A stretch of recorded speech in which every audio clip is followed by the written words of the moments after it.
സംഗതി കുഴപ്പത്തിലേക്ക് നീങ്ങിക്കൊണ്ടിരിക്കുക. അൻസിബ ഹസന്റെ പരാതിയിൽ നടൻ ടിനി ടോമിനെതിരെ വിശദമായ അന്വേഷണം വേണമെന്ന് Ernakulam first class judicial magistrate കോടതി. മൊത്തം കുഴപ്പമാണല്ലോടാ.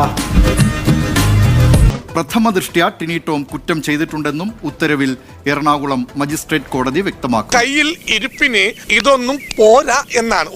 ജിഹാദി അടക്കമുള്ള പരാമർശങ്ങൾ ടിനി ടോം തമാശയ്ക്ക് വിളിച്ചതെന്നാണ് പോലീസിന്റെ റിപ്പോർട്ട്. ദോഷം വരുന്ന ഒരു കാര്യത്തിനെ കൂട്ടിക്കില്ല. തമാശ കളിച്ചങ്ങ് സീരിയസ് ആയി.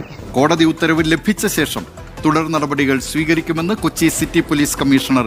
ഇനി ഞാൻ അപ്പുറത്ത് നിന്നിലെ രക്ഷയിലെ മുതലാളി എന്നോട് ക്ഷമിക്കണം.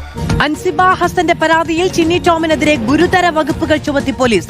നീ നാട്ടുകാരെ പൊട്ടം കളിപ്പിക്കലടാ പട്ടി മോനെ. ഇവിടെ ഏറ്റവും നിർണായകമായത് നടി നീന കുറുപ്പിന്റെ മൊഴി കൂടിയാണ്. അവനൊരു എല്ല് കൂടുതലാ. ഏത് കോടതിയിലും ഇവനീ സത്യം പറയും. ഇത്തരത്തിൽ അമ്മ ഓഫീസിൽ വെച്ച് ഒരു പരാമർശം ടിനി ടോമിന്റെ ഭാഗത്തു നിന്ന് ഉണ്ടായിട്ടുണ്ട് എന്നായിരുന്നു നീന കുറുപ്പിന്റെ മൊഴി. അൻസിബയുടെ പോരാട്ടത്തിന് തുണയായത് നീന കുറുപ്പിന്റെ മൊഴിയാണോ? നിനക്ക് എന്തോ ഒരു അപ്പവും കടലക്കറി മേടിച്ചാ ഞാൻ.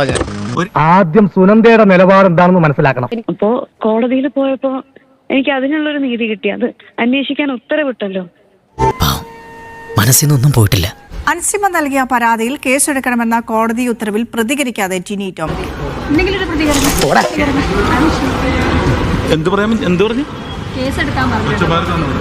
അറിയില്ല, എനിക്കൊന്നും അറിയില്ല.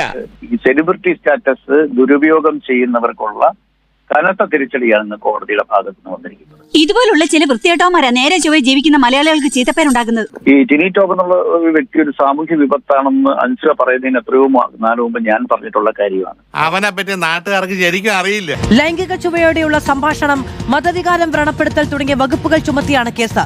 കേരളത്തിന്റെ വിരുമാറിലൂടെ നീ ഒരു ഗതി കിട്ടാപ്പേദം പോലെ ഒഴുകുന്നത് എനിക്ക് കാണണം. അപ്പോൾ ഇതിനകത്തൊരു വർഗീയ പരാമർശം നടത്തുന്ന ടിനി ടോമിനെ പോലുള്ള സ്റ്റാർട്ടുകളെ മലയാള സിനിമയിൽ നിന്ന് തന്നെ മാറ്റി നിർത്തണമെന്നാണ് എന്റെ വിനീതമായ അഭ്യർത്ഥന. അതിനിടെ ലക്ഷ്മിപ്രിയ സമൂഹ മാധ്യമങ്ങളോട് അധിക്ഷേപിച്ചു എന്ന പരാതിയിൽ പോലീസ് നടപടിയെടുക്കുന്നില്ലെന്ന് കാട്ടി അൻസിബ വീണ്ടും കോടതിയെ സമീപിച്ചു. നീയും കൊടുക്കും നോക്കിയിട്ട് തന്റെ കാര്യം പോക്കാം.